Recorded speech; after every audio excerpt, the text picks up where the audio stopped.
Welcome to my rapidly growing YouTube channel. For a chance to win a $50 gift card, please subscribe to my channel, hit the like button, and leave a comment below. Do you have concerns about how a possible recession or economic slowdown would affect you and your finances? Assuming you have some time to prepare, you can relax since there are many everyday habits that the typical person can adopt to insulate themselves from the sting of a recession, or even to make it so that its consequences aren't felt at all. When the recession hits, these resources can help you stay afloat financially. A recession is defined by a considerable drop in overall economic activity. 2 consecutive quarters of drop in gross domestic product and other indices, such as unemployment, have traditionally been regarded as the macroeconomic term.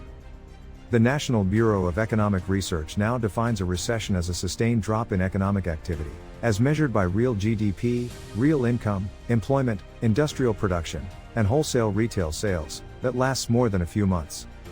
You may insulate yourself against the pain of a prospective economic downturn or recession by adopting a number of common practices.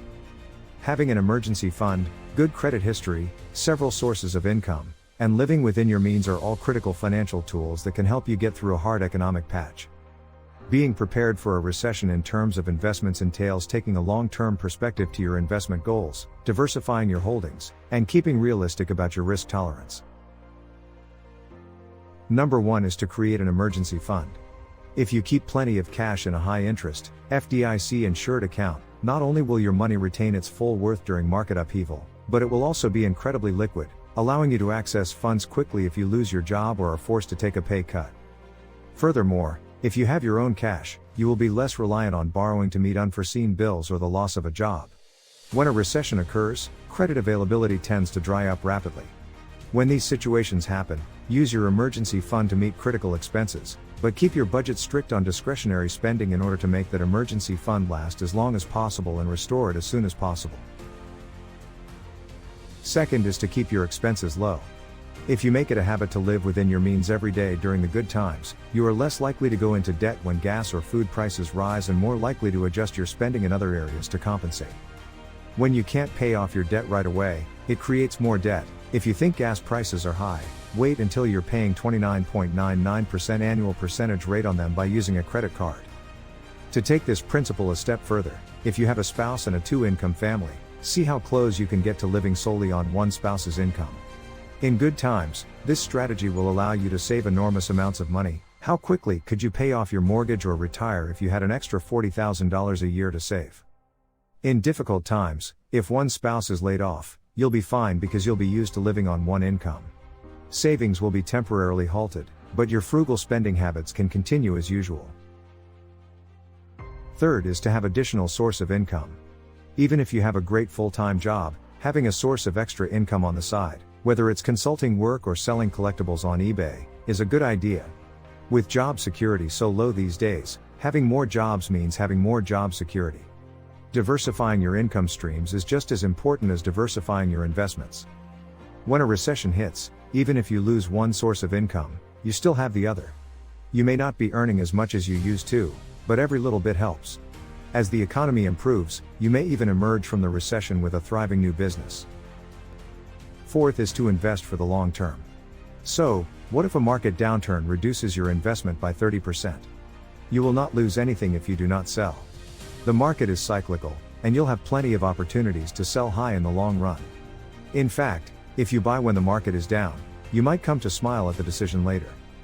That being said, as you approach retirement age, make sure you have enough money in liquid, low-risk investments to retire on time while also giving your stock portfolio time to recover. Remember, you only need a portion of your retirement savings at 65. It could be a bear market when you're 65, but it could turn into a bull market by the time you're 70. Fifth is to be honest about your risk tolerance.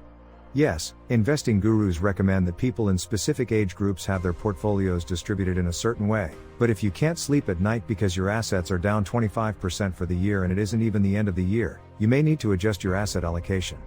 Investments are designed to provide you a sense of financial security, not a sense of impending doom. But hold off on selling anything while the market is down, or you'll cement your paper losses. When market conditions improve, sell some of your stocks and buy bonds, or sell some of your risky small-cap companies and buy less volatile blue-chip stocks. If you have extra cash and want to change your asset allocation while the market is down, you might be able to profit by putting it into temporarily low-priced stocks with long-term value. Buy low and sell high later, or hold on to stocks for the long term. Make sure not to overestimate your risk tolerance, as this will lead to poor investment decisions. Even if you're at the age where you're supposed to have 75% in stocks and 25% in bonds, if you sell when the market is down, you'll never see the returns that investment advisors intend. These asset allocation suggestions are intended for those who are willing to ride the wave. Sixth is to diversify your assets. If you don't have all of your money in one place, your paper losses should be reduced, making it easier to ride out market downturns emotionally. You've already made a start if you own a home and have a savings account, you have some money in real estate and some money in cash. Try to construct a portfolio of investment pairs that are not strongly correlated, which means that when one is up, the other is down, and vice versa, like stocks and bonds. This also implies that you should think about asset classes and stocks in companies that are unrelated to your primary occupation or source of income. Finally, try as much as you can to maintain a high credit score. When credit markets tighten, only those with excellent credit will be approved for a mortgage, credit card, or other type of loan. Paying your bills on time, keeping your oldest credit cards open, and keeping your debt to available credit ratio low will all help you keep your credit score high. Maintain communication with your creditors during difficult times to keep them happy by making arrangements to keep your accounts in good standing.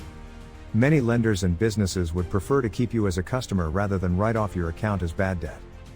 In conclusion, implementing these financial strategies will benefit you not only during a slowdown, but also regardless of market conditions. I hope you find this information helpful. For a chance to win a $50 gift card, subscribe to my channel, like the video, and comment. Bye for now.